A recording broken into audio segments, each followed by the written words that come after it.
Oh, I am live. Hello. Hello, hello.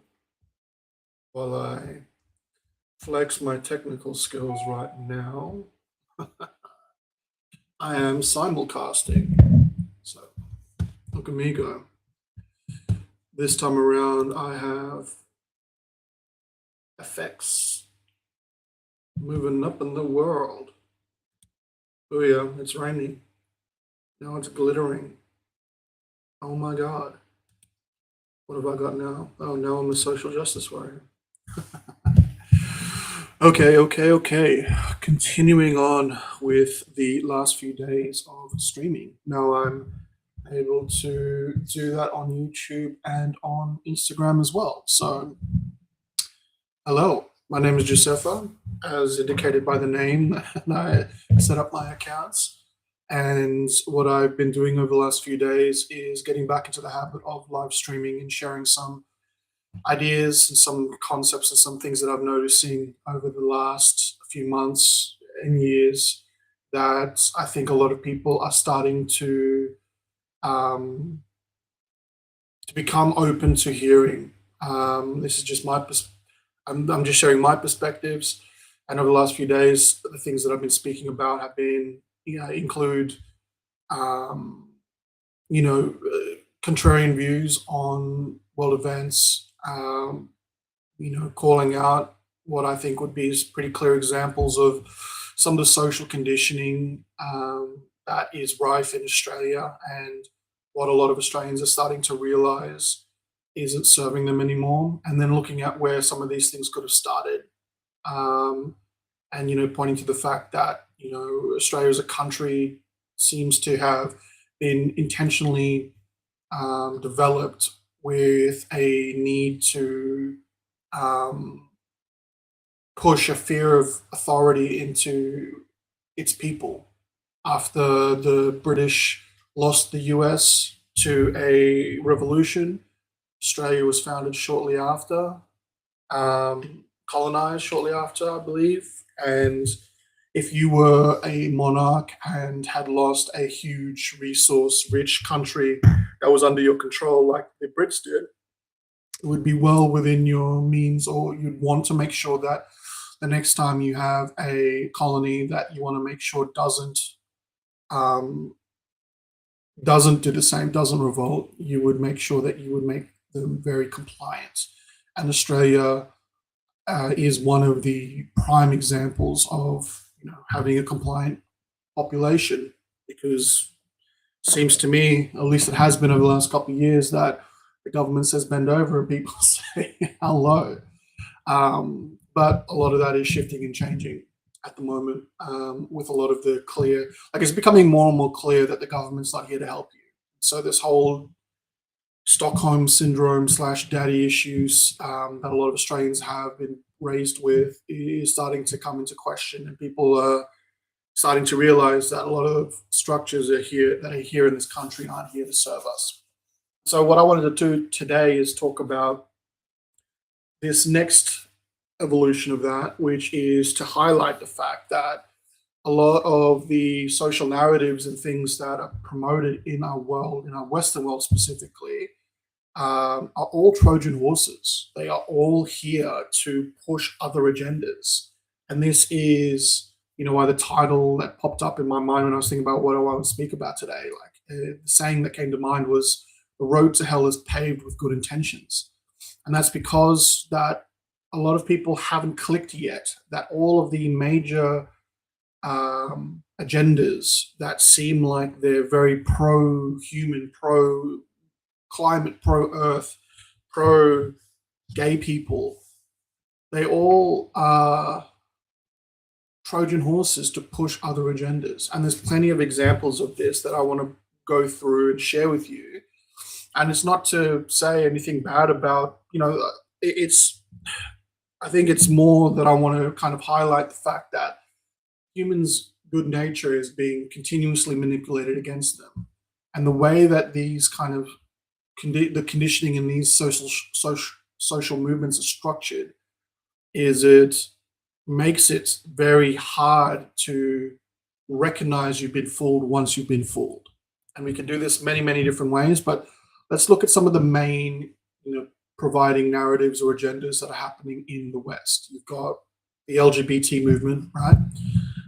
You've got climate change. You've got diversity, equity, inclusion, which is kind of part of the whole LGBT thing. Multiculturalism, mental health, right, is a huge thing that they're continuously pushing. Um, those are some that come to mind pretty quickly. And when you look at them and you observe them, they all have similar traits. On the, looking at it just briefly at the start of it, no one's going to disagree with some of the taglines of these social movements. Like, you got to be pretty fucked in the head if you're thinking that, what, I don't want gay people to get married, or I don't want to protect the mother nature, or I, insert whatever you can say that's negative against these agendas, right? I don't believe in protecting people, disadvantaged minorities. Most of these things appeal to basic human nature, right? Feminism is another huge one, right? The whole, we need to protect women and women deserve equal rights, which they do, but to act like they don't have it is a complete joke at the moment. But I'll get into that in a bit. But looking at them before getting into it, it's like all of these narratives have a clear reason for why you should want to support them, and anybody in their right mind will immediately say, yes, I support this. I think this is something that's valid, that we should all be a part of. But the problem is that although there's the front-facing aspect of what the agenda says that it's about, there's all the things behind it that end up getting pushed as part of the agenda that becomes really, really serious, that we need to consider and we need to understand. And when somebody points out that, hey, I don't mind gay people getting married, for example, I don't mind gay people getting married. I do care that a 30-year-old man who dresses like a woman wants to now dress in a bikini and go and twerk in front of 5-year-olds. And if you tell him he shouldn't be able to do that, he will get very angry and upset. That I have a problem with. I have no problem with a gay person wanting to go marry another gay person, or a lesbian wanting to go marry a lesbian. But I do have a problem with this fucking weirdo who feels like it's his right to go and twerk in front of kids. So, but if you point that out, the way that these agendas and these narratives have been constructed is that they become very tribalistic. And so any critique on the LGBT, how the LGBT operates, will trigger a negative response or a violent response from the people that are indoctrinated into this cult, because they become cults. And it's not to say everyone that supports LGBT is not doesn't support this other stuff.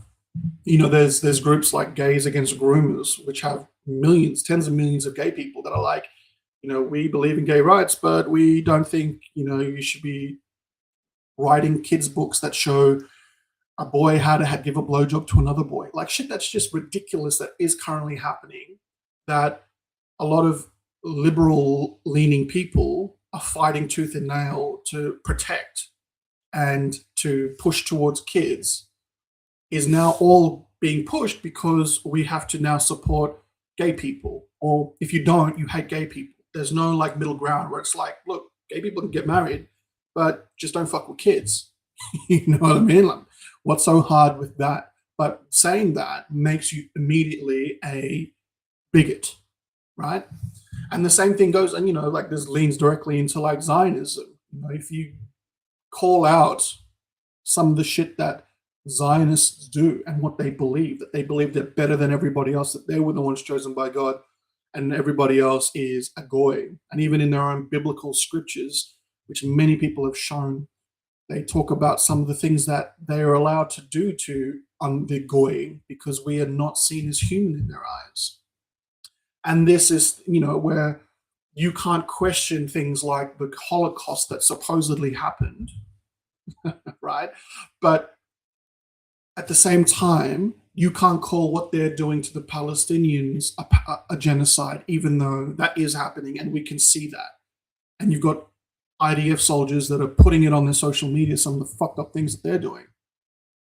It's like this whole double standards that happen with a lot of these groups. And when, because they've got such a cult following through this indoctrination, and people have this tendency to, that it's harder to prove to somebody that they've been fooled than to fool them. You've got such a strong group of people that are like so zealous about these agendas that you can't criticize them, and there's no middle ground. It's one extreme or the other. You either fully support everything that we do, or you're completely against us. And if you're against us, then you're the enemy, right? And humans are humans. There's plenty of times that I've, there's a lot of tribalist things that I would have similar tribalist beliefs about and would act in a similar way about. But, not when it comes to these pervading, like these things. When I was a kid, nobody gave a fuck about, right? If you're gay, we would tease you and then that's it. You're gay. Who cares, right? Everyone got teased. It was like, there was this idea that you don't tease anybody. And I think maybe we need to start with that. It's like, we live in this world right now where there's like this push to make sure that everybody's protected and there's no negative things that ever happen to them. But I think it's being proven that the more that you try to bubble wrap people rather than just make them, then help them become stronger, the more that you're actually undermining them and not helping them develop. But that aside, talking about why these things are important is because they started off with basic things. The whole gay thing is probably the one that I remember and vividly recall, because when specifically in Australia, it seemed to have all started around the vote to there was a vote that was pushed to the people to say, hey, do you want to now give gay people the right to get married, right? And I remember this because I was working in a crystal store in Sydney, and I had a ton of really fucking homo gay people, hardcore, flamboyant, paint their faces different color gay every day, gay. So, it was hilarious. No problem against gay people. I was working with them. We were good friends. We'd hang out all the time, right?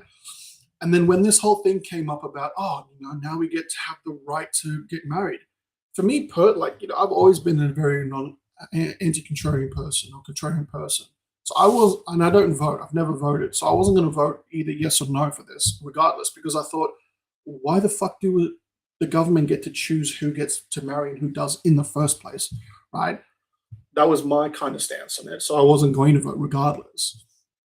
And even then, I knew that there was going to be some bullshit around it, that it was going to be used to push another agenda. And so I still remember telling my friend, who he asked me, are you going to vote? And I said, I should have said nothing, but I said no. And he started crying, and he told me about the bullying he dealt with when he was a kid and why it's so important for him. And, look, I completely empathize, and I felt like, what? I understand why it's important to you, but I tried to just explain that for me personally, this is a moral thing. I don't think that the government should have, nor should they try to pretend like they should have the ability to give you permission or not about this particular topic. And it was more the reason why I didn't vote for that was because from those grounds. And then, fast forward however many years now, we started with, should gay people be allowed to marry other gay people? And now it's like, a drag queen is now allowed to go into a kindergarten or into a library at a primary school and read a book about how a little boy gives a blowjob to another little boy. And you've got fucking parents sitting around clapping as if that's somehow brave. Like, it's peak retardation. And it's like, how did you go from, hey, you can go get married, why not, to this? And how somehow or another, people have become so ridiculously indoctrinated and conditioned to think that there's some kind of a link between the two things. That now if you are anti allowing drag queens in front of kids, you're now a bigot that wants to go back to the 20s when people get bashed gays. Like, this is the way that people think these days. It's one extreme or the other. Um, and that goes for climate change as well, right? Because I'm sorry, let me finish that thought. The reason why that's important is because this is now going to really strongly change the way that the generations to come are happening. Like, it's not so much the fact that it's just, that these agendas are going to the point where they're changing the nature of how we live. Because if kids, especially young kids, up into the age of 7, they learn through osmosis. They absorb everything, right? This is why there's such a considered effort to how they, the type of language, the type of. This is why your entertainment's all fucking weird. Music is all slutty these days. Entertainment, video games are like hyper gory and violent. Almost every single TV show and movie is now either hypersexual or hyper violent, hyper gory, ridiculous amounts of horror everywhere. There's a reason why these mediums are being pushed to these extremes, is because it's known that we absorb these things and we subconsciously experience them as if they're real. Now, in the case of children, they're learning completely through what they're absorbing in their environment. So if they're going to go to school for majority of the day and they're seeing a guy dressed in drag, and you've got all of these, blue-haired women with fucking a million different face piercings, talking about why gender is fluid, and if you decide you want to be a girl tomorrow, that's okay, and then the day after that, if you want to be a dog, then go for it. These things impact the whole way that this child views the world. And those things are very hard to change, and especially when they're in these sounding wells of having 30 other kids all learning the same thing at the same time, classes of 10, 300 kids learning the same thing at the same time. Each year, there's 300 more kids going through the same programming. In 5-10 years' time, this is going to be the fundamental belief of the next generation to come. And so it's gone so much further from, hey, let's let gay people get married, to now we are supposedly changing biology and human nature because we believe it's based on how you feel. And there's like stupid, ridiculous things like, gender doesn't have, there's no they're trying to de-link gender and biology and claim that it's all based on how you feel and think. But at the same time, if you want to turn into a boy from being a girl, they need to give you hormone blockers. So, even though hormones and genetics doesn't have anything to do with it, biology doesn't have anything to do with it, you do need to use hormone changing drugs in order to permanently make these changes. And even though it's still early in all of this ridiculousness, there's a ton of people that have gone through these transitions and want to go back, but they can't. And, we haven't even gone a full 10, 20 years of this fucking bullshit, but people are already you're already starting to see the damage that it's causing. And this is like where it's gone way too far in one extreme, when only 10, 15 years ago, we were talking about letting gay people get married. And now it's like you're letting children decide that they want to change gender before they can drive a car or get a tattoo. You need to be a certain age to be able to do those things. But hey, you're 5 years old and you feel like you should be a boy today. Oh, let's go. Let's sign you up for some chemical castration drugs. Absolutely mad, right? And for people that think that maybe this is a bit too extreme and thinking that, hey, these things, thinking this is a bit extreme, it is happening in the world that we live in. Just because it's not happening right now where you are, the fact that we can look at the US and see that that is where this whole ideology is moving towards should be enough for you to decide to do something about it now before it gets to that length. Because the other aspect and the other, again, true narrative, true thing that they're pushing with these agendas is essentially to be able to make every single child a ward of the state, because that's the other thing that's coming through with this particular agenda,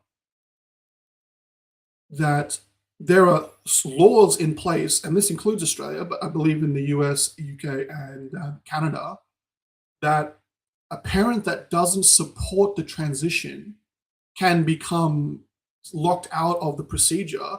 And I believe in Victoria right now that your child can go directly to the teacher and the school and organize some of these life altering decisions directly with the school without the consent of the parent.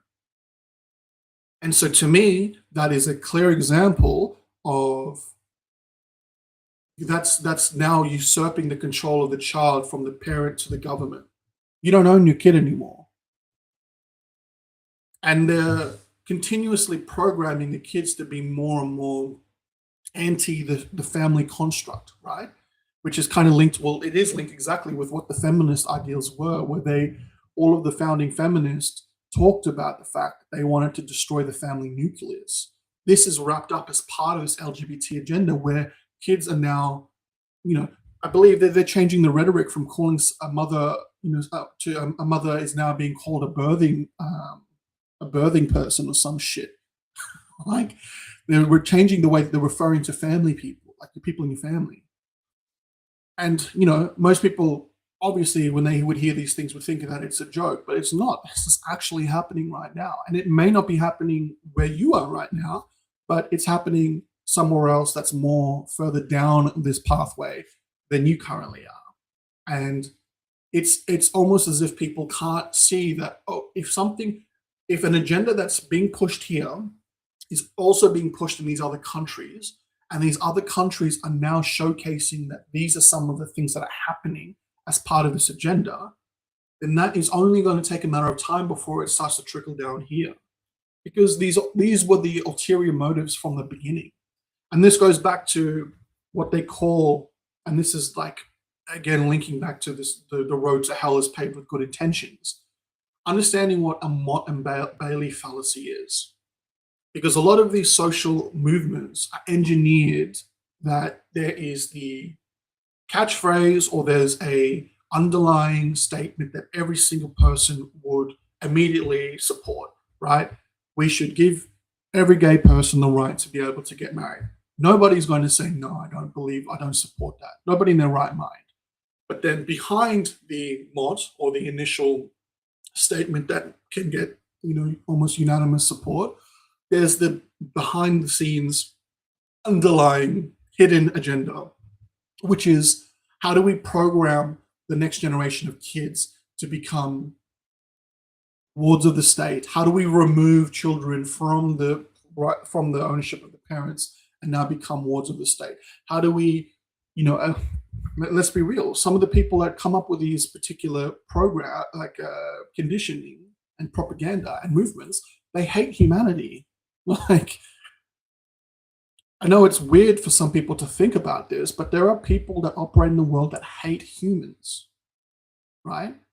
Think about the ridiculous situations that we had with the Epstein peoples, like how prevalent pedophilia is in the world, especially in some of these more quote unquote elite places or positions of power.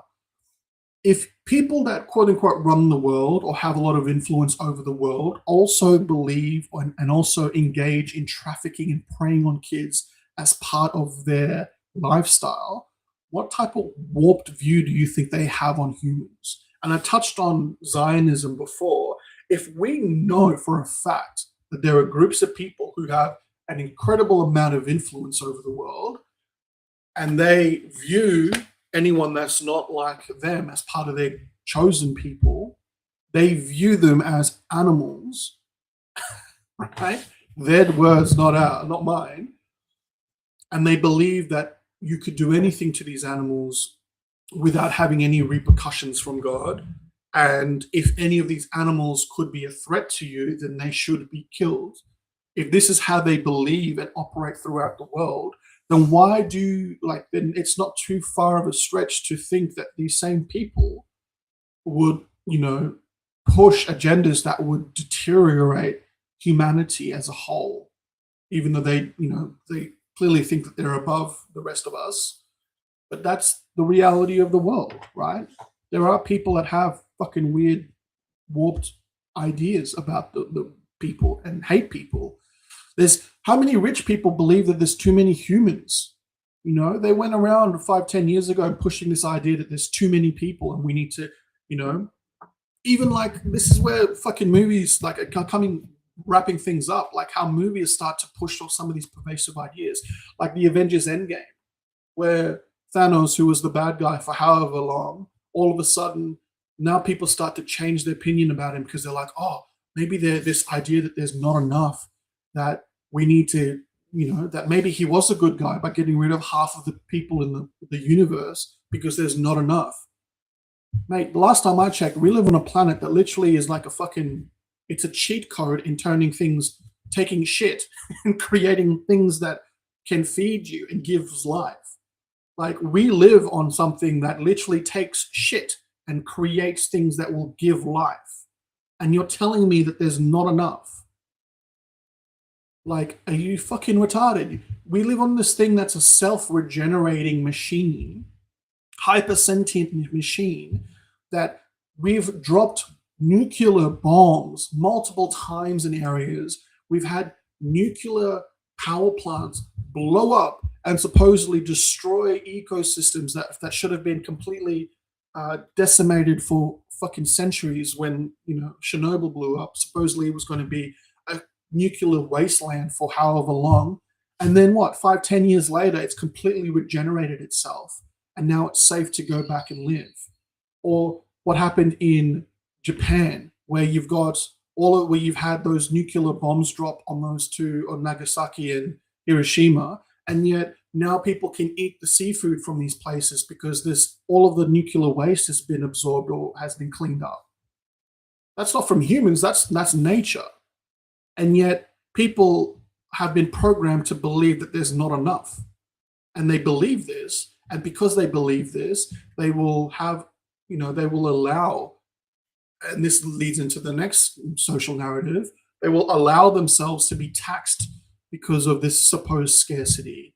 And in the future, they're going to be trying to propose restrictions, carbon quotas, travel restrictions, because this idea that the more that we're the ones causing damage to the limited resources that we have on the planet. And maybe I'll kind of preface and say that we live on an abundant, self-sentient planet that regenerates itself and completely provides for us. So the things that humans need are in abundance: food, resources to build shelters, water. You can desalinate water, and there's plenty of salt water. So the things that human needs is in abundance. But when it comes to the machine, the Borg, and the limited things that they need to run, right? That's where the scarcity comes into play. So I know I'm jumping over a little bit, jumping from place to place there, but going back to this understanding of how the people that are creating these social movements view people and view the world, they believe there's not enough. They also believe that they're better than the rest of humanity. Some of them don't even view humans as being humans. They view them as being animals, hence the term goy, right? And we have to realize that these same people are also masters of psychology. They understand how to present certain agendas to the people and then get everyone to jump on board these agendas and support them, but then also use these as Trojan horses to then push other things. And the LGBT one is a huge example of how one thing that was, how the road to hell is paved with good intentions. What started off with, hey, let's let gay people get married, has now turned into, oh, by the way, you don't have control over your children if you don't support what they want to do, which is a life-altering decision to transition from their gender at 6 years old. You're now seen as a non-supportive parent, and so we can take custody of your child away from you. And there's literal parents that have gone to jail because they've tried to stop these processes from happening where you've got one mother who says yes, and then the father that says no, and the father has gone to court as is going in and out of court cases. And I think one guy in Queensland he was in jail for 6 months because he was opposing it. So that's the LGBT agenda. You've got pedophilia wrapped in because all of a sudden you've got grown people who want to push their sexual ideals on kids, which is the definition of child grooming, is when you're trying to tell and program little kids about your sexual ideas and orientation. It's one thing if you were doing this to 18-year-olds or teenagers. It's another thing if you're trying to go into a kindergarten and do it. But then on top of the clear pedophilic agenda, hypersexualizing kids, conditioning them to believe in all kinds of fucking ridiculous nonsense that you can, whatever you decide to feel like on the day, that's you. And then the next element is the taking away custody of the parent to the state. Now the next element is, like kind of touched on it, is climate change, right? Again, a narrative that everyone can get behind. We need to protect Mother Nature. We need to be more, what's the word I want to think of? We need to care more about the what types of resources are we using, find sustainability, find options that are sustainable, all these kind of things, which, yes, everyone that is a sane, logical person would say yes, they agree to that. But then the same people that are pushing the climate change narrative that are like, let's look at Australia. Our government has signed up for huge restrictions on its citizens, that we're now going to be taxed for all kinds of things that we're paying tax so we can offset the fucking cows farting, and that's apparently destroying the ozone layer, right? So all of these things that the government's saying, hey, you know what, we're going to put restrictions on this and this and this. And anytime they say restriction, that means that anytime that the consumption of a certain thing goes over a certain limit, there's now a tax that's involved, right? Which, again, the cost of living increases because of all these restrictions. And the government's presenting it in a way that, hey, look, we really care about the environment in Australia. That's why we're doing all of these things. But yet this is the same fucking government that for the last 40 years has been deforesting the country at a record pace. They were clearing trees and the forests in Australia at a higher rate than they were than the Amazons for decades, right? The same government that was fracking and destroying natural ecosystems, that many Australians were protesting and saying, we don't want these fracking plants, we don't want these refineries here. The government did it anyway and has made billions of dollars in their back pocket because of it. The same government that has privately sold off water from the country and privatized water, which has actually led to the drought, the increases in drought and the increases in bushfires. This was actually covered by a guy called Friendly Geordies, who did an excellent video that was talking about how Barnaby Joyce, one of the senators, I don't know what his position is, but essentially what he was doing was he had been approached by private companies and countries, and they had sold water to these countries, which is illegal. And they had then taken the water that had been sold and privatized and removed it from the natural aquifer system that was happening. And what that did was that now started to compartmentalize, I can never say that word right, but to section off all of this water that would naturally flow through the country from north to south. There were now all of these, isolated water systems. That meant that all of the water downstream from that would stop flowing. And now all of that land started to become dry and arid. So then we had huge droughts that were decimating a lot of farmers. And there was this increase in farmers committing suicide because they had these farms that were passed down family to family for generations. And now all of a sudden they can't grow anything. They can't feed their animals. There's not enough water for them to survive. And you had all of these farmers having to let go of these family farms. And, a lot of them ended up committing suicide, only for that to then be bought up by some of the same companies that privatized the water in the first place. And then not only is that fucked up enough, on top of that, we had an increase in the amount of devastating bushfires that have taken place in this country. A couple of years back, we had one that was so bad that over 1 billion animals died. And nobody has linked that or I guess nobody that's allowed to speak publicly has linked that to the fact that there's been water that's been privatized and taken away from the rest of the country.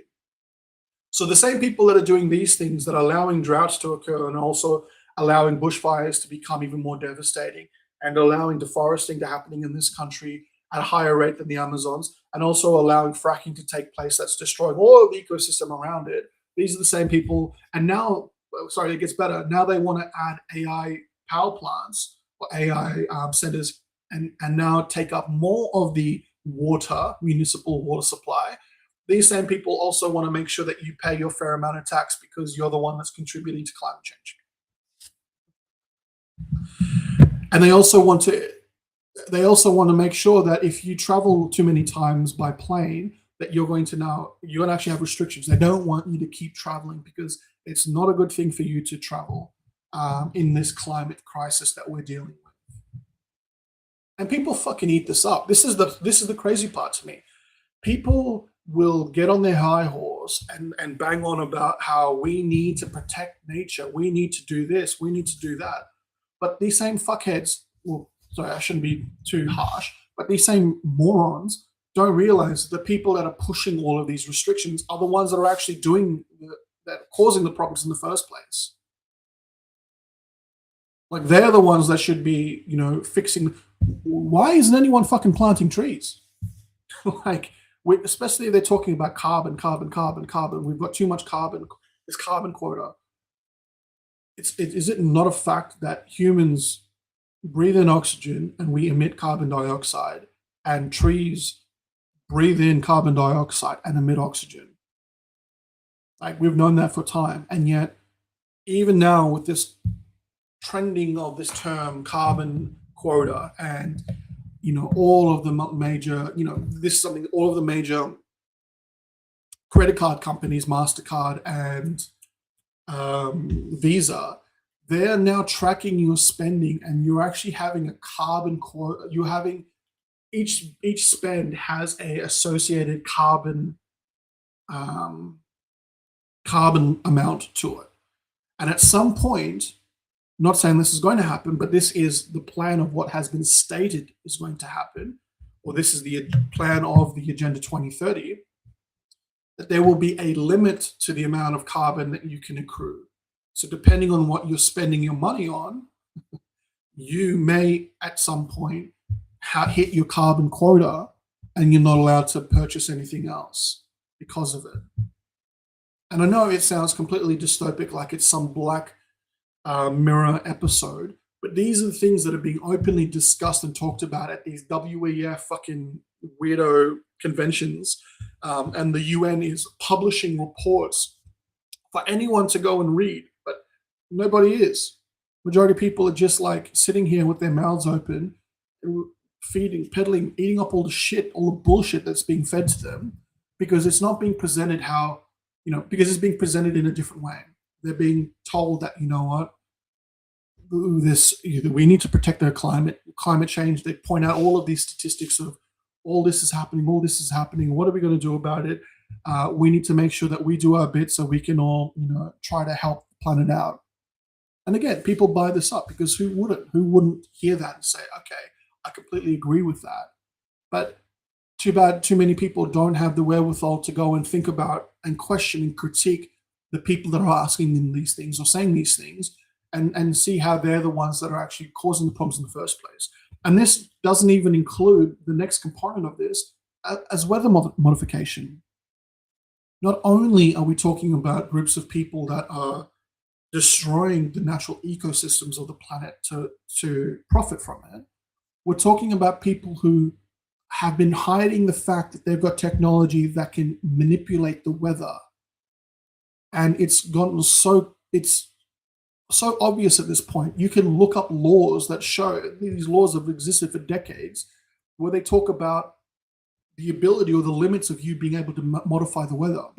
And so when we're having a discussion about climate change and nobody is talking about the fact that we can literally cause rain to happen based on, we can create rain and thunderstorms and cyclones already just through the use of technology, and have been able to do that for decades.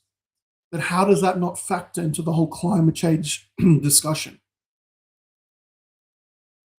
Whenever there's the example of, hey, look at all of these droughts and these cyclones that are now happening more than ever. If you have a drought, why don't you just create rain to stop that? We have the technology to do it. They've been doing that in certain arid countries to be able to help them produce things that they couldn't before.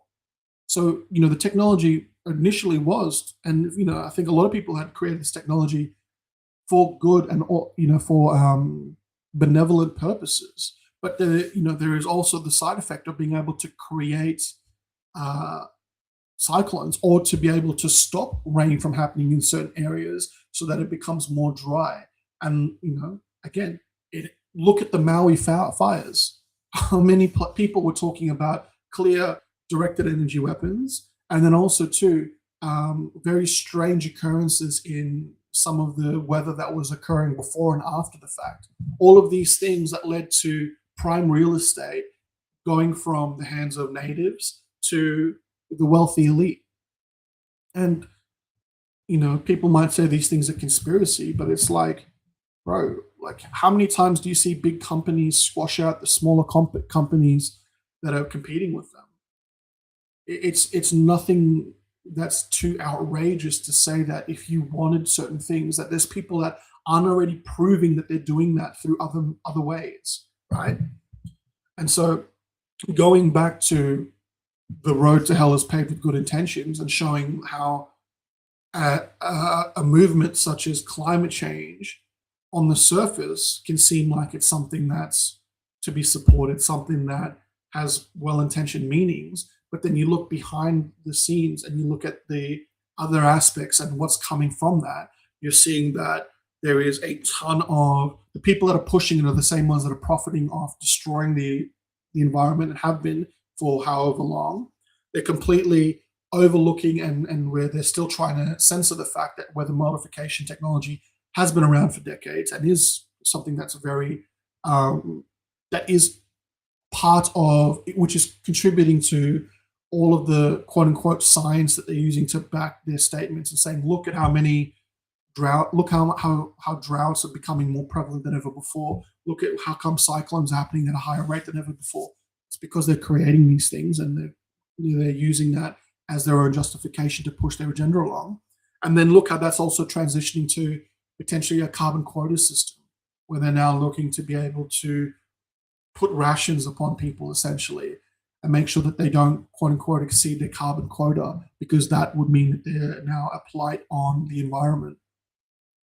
And it's it's crazy that it goes this far down, but it's the extent of which people are being fucked with. And it's kind of, and the sad part is that just by calling this out, a lot of people are going to dismiss it, because a lot of people, again, they wrap their identity around the movement itself of being somebody that supports climate change. And it's where this tribalism comes into effect. And that statement, again, it's easy to be fooled, and to prove that you've been fooled comes into the fact that it says, look, you can have, like, it's not a one or the other. It's not a binary this or that. I believe, and most people believe, and anyone sane and rational believes, that you should care for the environment and we should push sustainable methods and needs. But the other reality is the people who are organizing and believe they're the ones that should be able to dictate what is and isn't sustainable were the ones that have been destroying the environment in the first place. So why the fuck are they the ones that get to decide what we can and can't do? And they're the ones that impose restrictions. And then, looking at variables that people aren't talking about, weather modification. Here's another one I didn't mention before: free energy devices. At what point do people, especially people in the climate change movement, realize that there has been technology that's been around for centuries that doesn't require fossil fuels to run? People have patented engines that run off water, that use hydrogen, that use vegetable oil. The original diesel engine ran on vegetable oil. These are things that the fact that billions of people literally think the only way we can create energy in this crazy planet that we live in is supposed fucking the remnants of dinosaurs, fossil fuels, that's petroleum, or electricity through a battery, right? There was a guy in Zimbabwe that created a battery that never needed to be charged again and uses the electromagnetic layer of the atmosphere to fuel itself.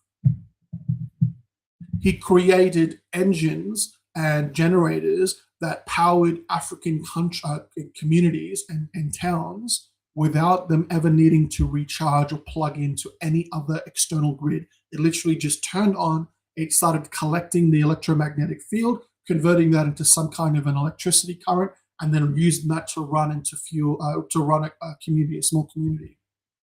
This guy, apparently, his words was that he got this information from God, right?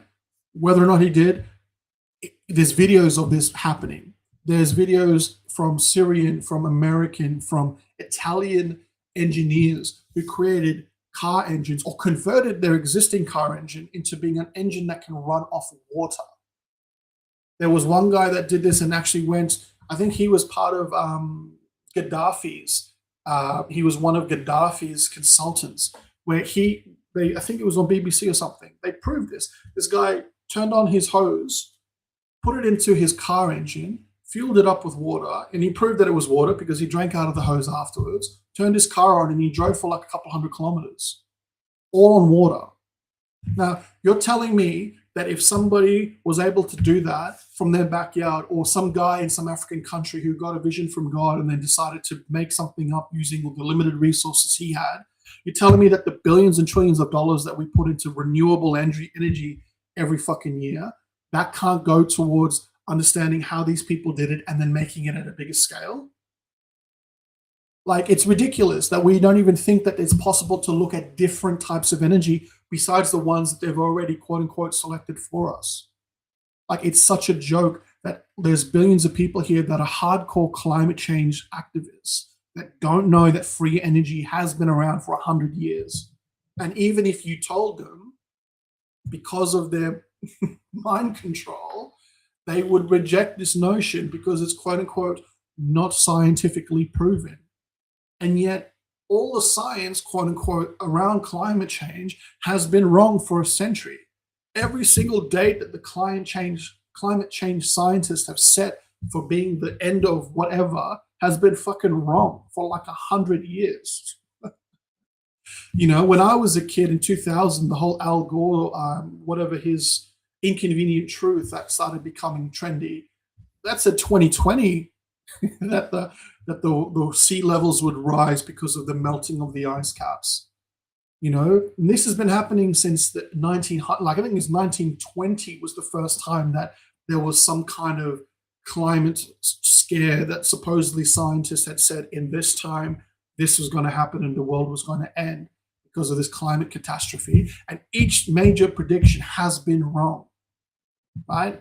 And yet these same institutions, even though they consistently get it wrong, are still the ones that are trusted by millions and billions of people. Again, it's easier to fool somebody than it is to prove to them that they've been fooled. And going back to the climate change thing, if people's agendas or what they actually wanted was for renewable, for sustainable things that would be able to, you know, free humanity, because it comes from a sense of abundance as opposed to a scarcity, which is what the climate change is essentially trying to program people into believing. There's a scarce amount of resources in an unlimited, abundant planet that we live in. Then that's where this whole disconnect's coming from. Because if somebody says, look, you know, even Tesla, here we go, this is another tangent. Nikola Tesla was known for creating, or one of the things he created, supposedly, I wasn't there, was zero energy devices. That he was able to create unlimited, harness the field around the earth to energize and to fuel his experiments, his inventions, right? He learned how to tap into that, and he had apparently was one of the things that he was offering humanity the ability to tap into electricity at any place based on whatever he had invented. And then you've got this shill Elon coming along, creating his company named Tesla and completely hijacking the name and the man, and now creating a battery. Like essentially, they're creating vehicles that even though you buy them and you think you own them, they can be completely backdoored and run from a centralized system, right? But again, it's all based on limited scarcity because the minerals and the metals that they use, they go and destroy the planet more than what the fossil fuel people are doing. Like that's the thing. People buy these Tesla cars, think they're fucking. I've got a Tesla. I care about the climate more than you do. For them to make that car destroys the environment more than what the fossil fuels currently do. Plus, in order for you to fuel your car, you need to get, you're using electricity generated from a petrol-based system, right? So you can't escape it either way. You're still part of the petroleum system. You've just now added another layer that you're now mining precious resources, which some children in Africa are going out and having to get for you to be able to do this. But it goes to show that when people think of Tesla, they're going to now think of Elon. They're not going to think of the guy, Nikola, who created free energy and was going to give that to humanity, but it was taken from us. And so whether or not these are things that you have heard before, go and research it yourself, on my Instagram. And I just realized I've got buttons now. I was doing this on Facebook and I wasn't able to navigate some of the other buttons. I can show you videos of the things that I'm talking about. Here we go. This is the video that I was talking about. The dude that fills his car up with water.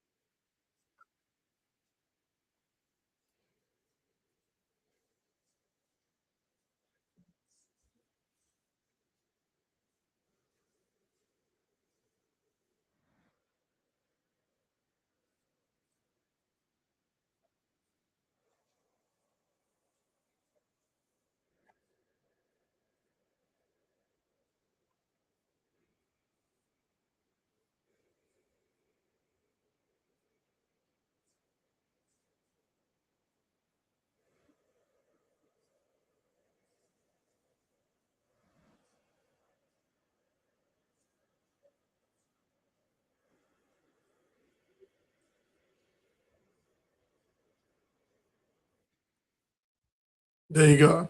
This is that. Here we go.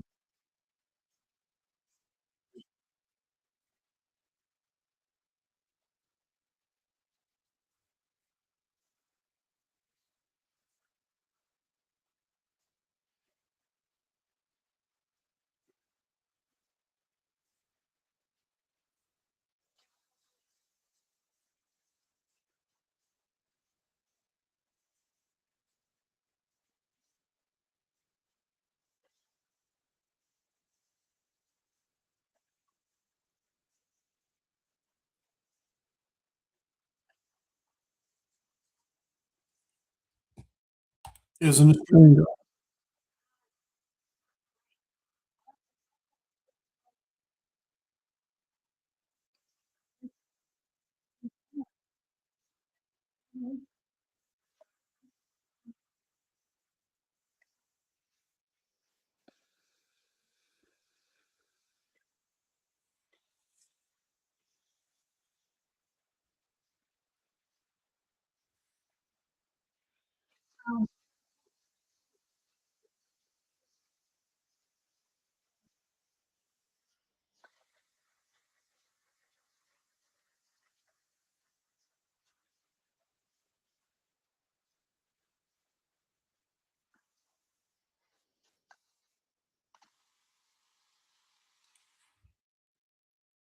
One, two, three different examples. Here's another guy. This is probably the most famous one.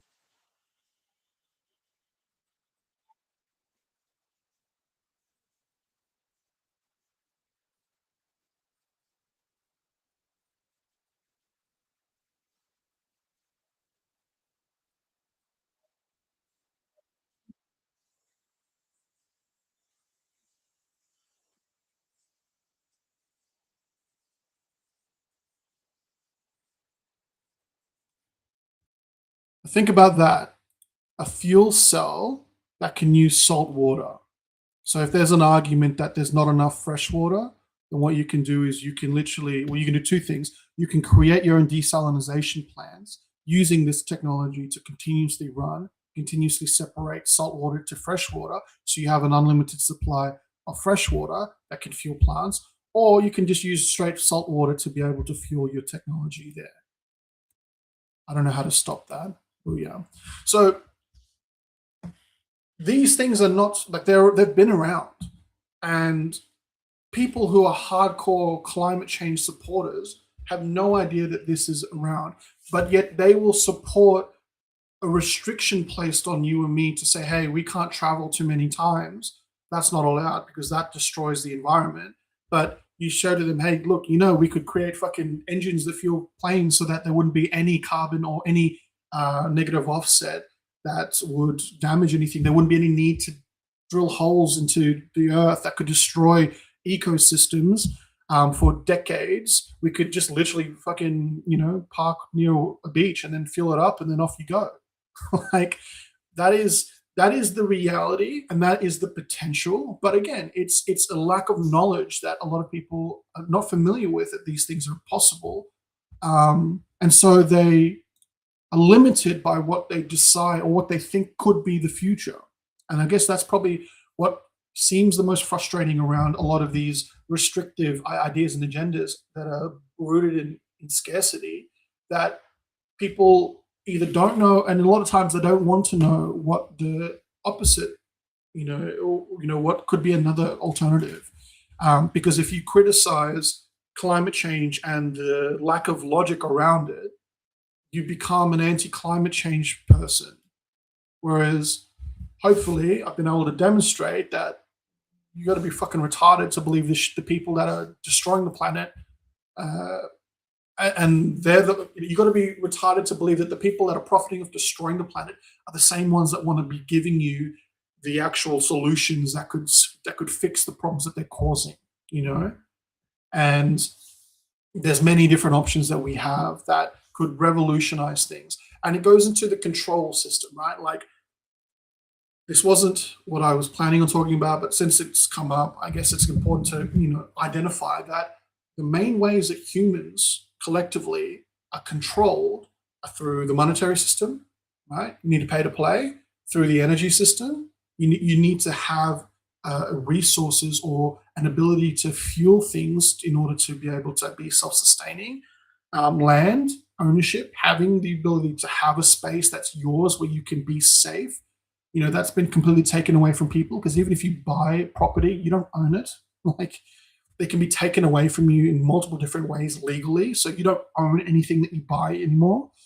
And then, you can't communicate, because if I say Jews are all evil, I could go to jail, right? Or some shit like that.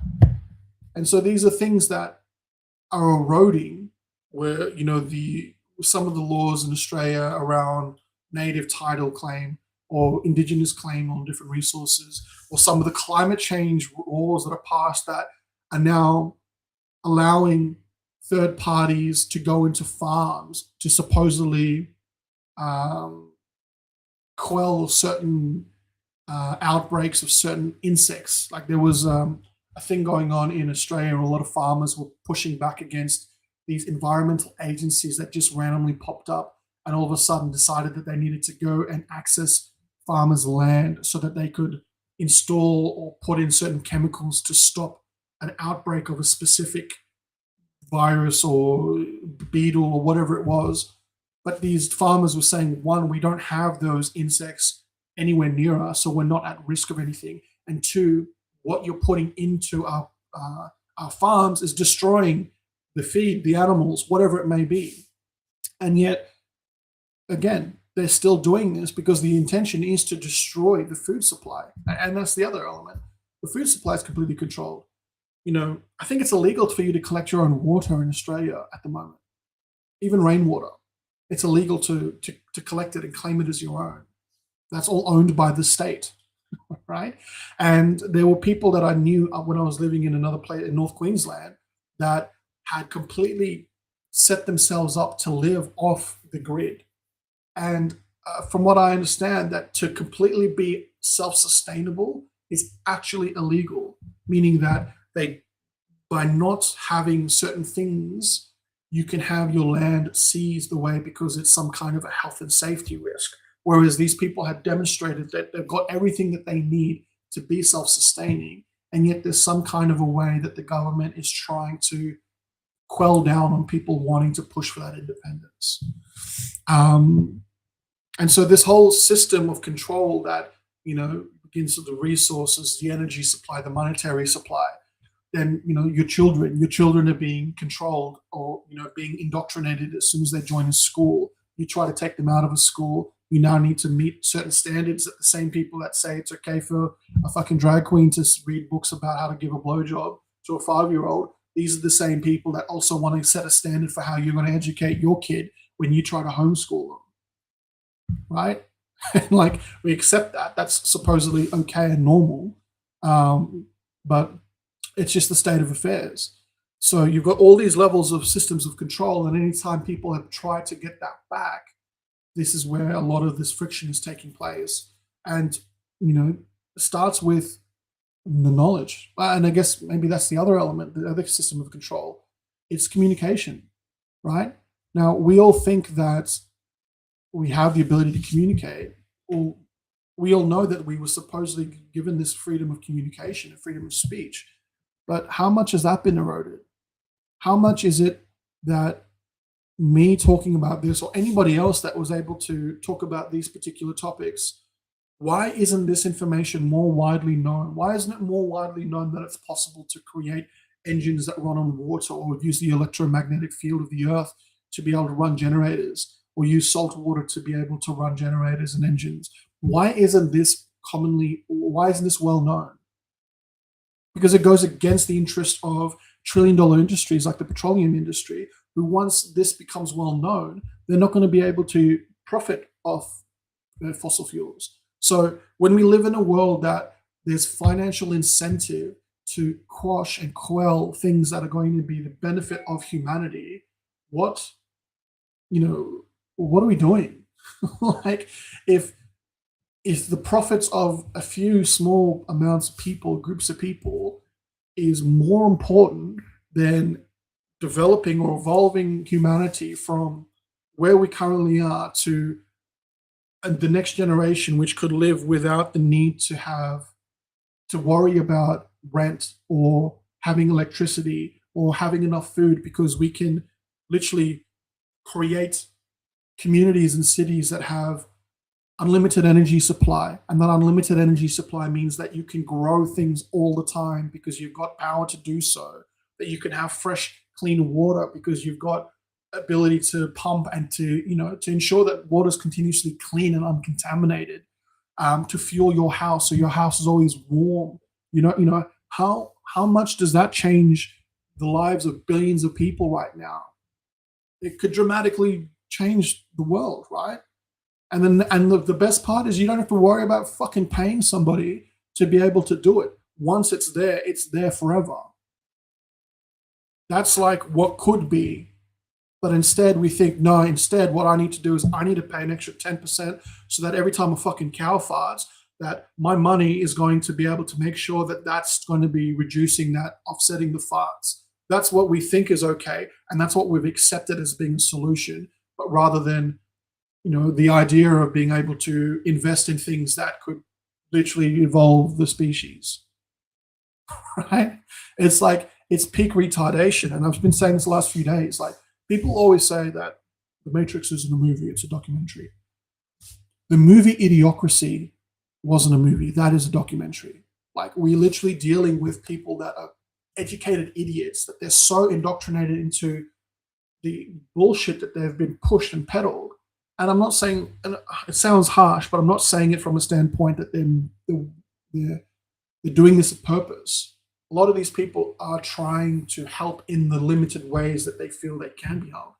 But a lot of people, that if they're presented with new information that completely breaks their paradigm, rather than being open to it because it could actually help them improve and evolve their point of view, they will be completely dismissive of it because it means that a lot of what they believed for a long time was a lie.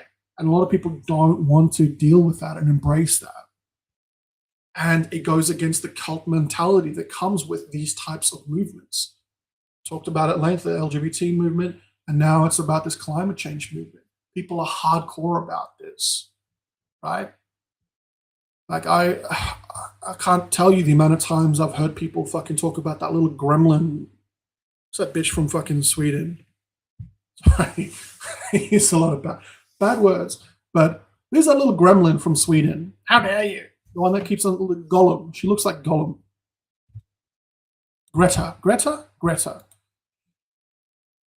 How many people like put that chick on a pedestal? She's clearly an agent. Like she's an actor, right? Clearly, she was just picked to play a role, which she's done, and she's convinced millions and millions and millions of people about her. You know that the old people have destroyed the world for us, right? She like people will follow her and put her on a pedestal, but the people that are out here creating the technology that solves all the problems that they're talking about, you know, they don't want to hear a bar of it. They don't want to hear these people. They don't want to explore for themselves the potential of what these guys are talking about, whether or not it's real for themselves, to be able to see, hey, is this real? And so I'm going on in circles here, so I'm going to kind of, change subjects soon. But yeah, a lot of the agendas that we get, they're kind of halfway solutions. They're enough to seem as if it's addressing a problem that is either happening or is being dramatized to seem like it's a big problem that it's actually not. And the so-called solutions that are being presented are being done so that are completely negative. Like they're enslaving us, right? And again, to summarize with the LGBT movement, on the premise it's about diversity, inclusion, supporting this agenda or this notion of love is love. Well, what in reality is happening is it's allowing children to be groomed, and it's pushing this indoctrination into children at youth levels that completely go against nature. It's satanic in nature because something that's satanic is inverted from the divine, from God. So if there's man and woman, right, and there's a hermaphrodite, which is a very, very, very small percentage of people. But if there's two genders in this universe, in this particular universe, then coming in and saying that you can choose to be a dog or a cat or whatever you physically are, you can choose to be something else, is going against the divine law of things. So that is satanic in nature, right? So it's pushing satanic ideals through children. It's creating a very strange environment for kids to be raised in, where they're seeing men dressed as women, women acting like men. They're being told and essentially programmed that the family unit that they were a part of is inherently bad, because again, this is where the feminist programming is coming through. They've stated at fact that they want to destroy the family unit. The LGBT community is pushing that as part of their overarching, programming. Then you're also now pushing laws to say that, hey, we also want to allow children to make decisions about transitioning and doing some of these things themselves. And if you are a parent that opposes it, then we can step in and we can actually separate you from your child. So again, it's about the state taking ownership of the children legally, and that's been done in certain places, and it seems like that's the roadmap for every other country. Then looking at the climate change agenda, it's essentially about justification of more and more taxes on people.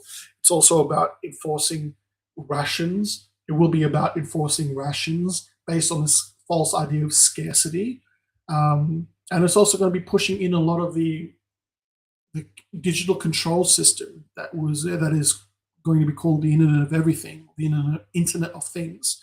That will be part of this 2030 agenda. So again, there's a lot of things that are kind of interconnected here and talked about it. But getting back to the original point of what this conversation was about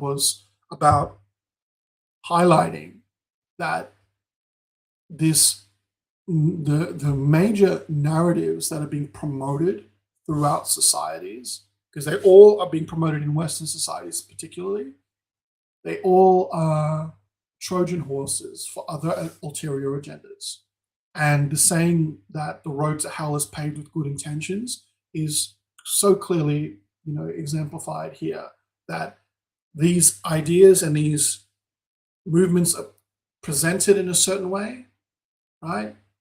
And then behind the scenes, what's actually unfolding is something completely different.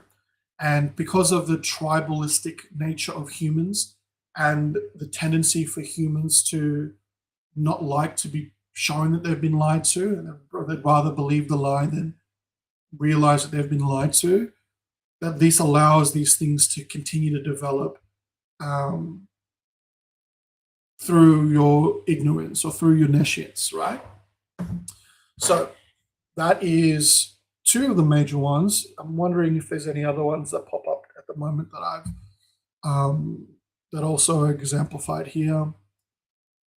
But no, I think that's been a good little rant for today.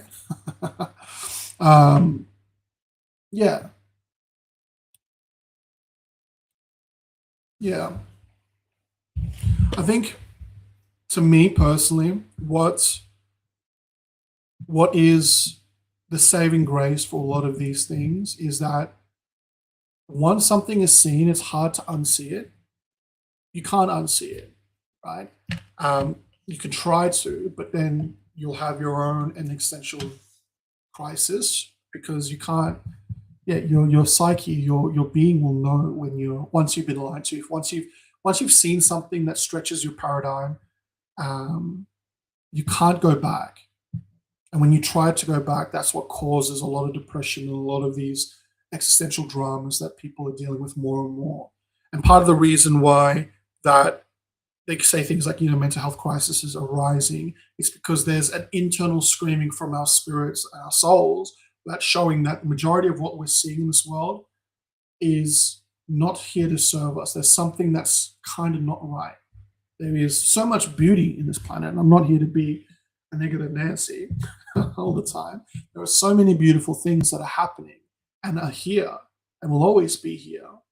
But a lot, but then there's the element of, in order for us to continue for those things to be here and to sustain them, we also need to realize that we need to, one, focus on the beautiful things and want to highlight those things, but then we also have to realize that we also live in a world where people are pretty fucked in the head, and we need to at least acknowledge that and be brave enough to have a look at some of the things that these people are trying to do and then stop them, or be involved with somehow to be able to stop it, or become the type of person that when you're presented with an idea or a notion or a narrative, to do it a little bit more digging to see what could be the underlying agenda here.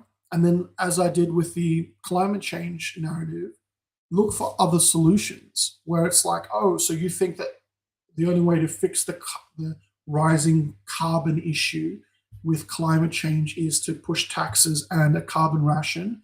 Well, I found out that there are engines and that it's possible to create technology that's run from water or can use the electromagnetic field of the planet. So why should we go down this road of enforcing rations and dealing with scarcity when we have the ability to use some of the billions or trillions of dollars that governments supposedly send towards renewable energies every year?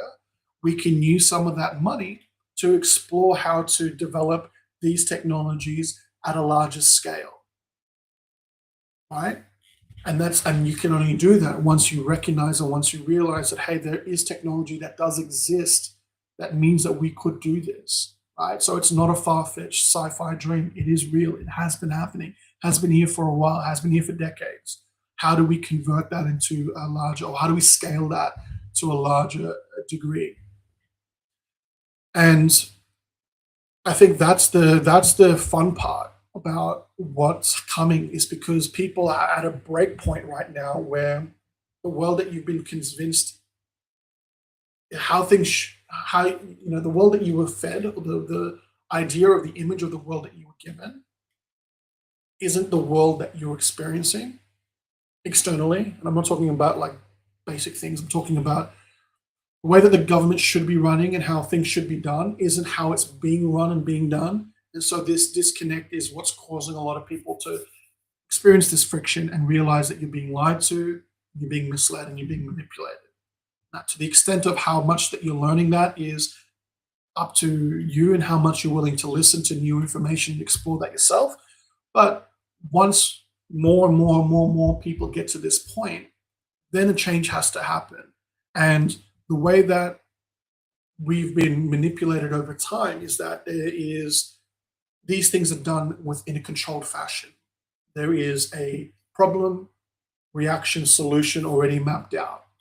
And so right now, it seems like there's an intentional increase, there's an intentional push to increase the friction between the people and their government, the people for anti-Israel Zionist sentiment. That's being something that's being pushed and being allowed to happen, because anybody that knows anything that's on social media is only existing because it's allowed to exist. And so there's a lot of quote unquote anti-Jew things there, or content that's being pumped out that's showing some of the things that some of these Zionist Jews are doing that have been, swept under the rug for decades. But now, for whatever reason, it's allowing to trend online, shows that they're allowing this to happen. But all of these things is going to build up to an eventual explosion, which will then feed into the next handover, which will be the CBDC Internet of Everything system, where they're going to push out and say, look, whether there's a complete collapse of the system, now if you want to transition to the new system that we have built and ready for you, you're going to now need to follow these new set of rules. And that's kind of how humans are generally being led. You're being pushed something to, a problem is created. Then once you react and get emotionally, and you become emotional and stop being able to think logically and react, then a solution is fed to you. COVID was the best example of this, right? You start showing videos of people in China dropping dead because of the Kung flu, and all of a sudden everyone's freaking out, thinking that they should hide inside their house and get a vaccine. And yet, anybody that just was able to say, well, look, everything that you've said is a fucking lie, knew from day dot that it was bullshit. It's because that, you didn't get emotionally wrapped up in it. And plus, you had common sense and realized the same people that, have let people die or allow people to die. I'm not going to finish that thought. But yeah. So, with that being said, that is my ramblings into the void. This is me multi-streaming over different platforms for the first time. Look at me go. Technologia. And some of the things that I shared, hopefully, they were useful. They might have been new to you, maybe not. But it's something that I want to continue to do.